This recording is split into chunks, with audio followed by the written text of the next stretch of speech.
धुळे जिल्ह्यातील शिरपूर या सधन तालुक्यातील उंटावद येथील अनिल शिवाजी महाजन हे कांदा उत्पादक शेतकरी. गेल्या 3 वर्षांपासून ते कांद्याचं उत्पन्न घेत आहेत. महाजन यांच्या शेतात भरघोस कांदा उत्पादित होत होता, मात्र विक्री करताना अत्यल्प दर मिळत होता. यावर उपाय म्हणून महाजन यांनी कृषी विभागाच्या मदतीनं एकात्मिक फलोत्पादन अभियानाअंतर्गत कांदा चाळ उभारली. ही कांदा चाळ हवेशीर राहिली तरच त्यात कांदा अधिक काळासाठी टिकून राहतो, अन्यथा ही चाळ पूर्व पश्चिम नसल्यास कांदा या चाळीत प्रचंड सडतो. त्यामुळे महाजन यांनी ही कांदा चाळ उभारताना कुठल्याही तांत्रिक बाबींशी तडजोड केली नाही.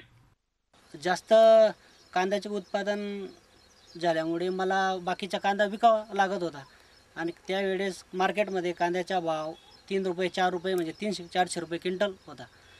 तर मला स्टोअर करायचा होता कांदा. शासनाच्या अनुदानात निर्माण होणाऱ्या कांदा चाळीत उत्पादित कांदा साठवता येणार नाही असं लक्षात आल्यावर महाजन यांनी तांत्रिक बाबींशी तडजोड न करता त्या चाळींचं क्षेत्रफळ वाढवून घेतलं. ही चाळ उभारत असताना त्यांनी काही मूलभूत बदल केले आणि त्यांना उत्पादित सर्व कांदा या ठिकाणी साठवता आला. शासनाचे 25/31 होतं, पण मी त्याच्यात जरा सुधारणा करून टाकली साहेब, की 25/45 केलेलं आहे मी.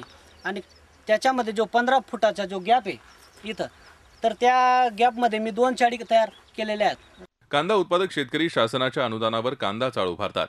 त्यात त्यांचा उद्देश साफ असतो, मात्र चाळ उभारण्याच्या जागेत सोयीप्रमाणे बदल करून घेणं, चाळीच्या तांत्रिक बाजूंशी तडजोड करणं आणि उत्पादित कांद्याच्या तुलनेत साठवण क्षमता कमी निर्माण केल्यामुळे शेतकऱ्यांना आता कांदा तोट्यात वाटू लागलाय.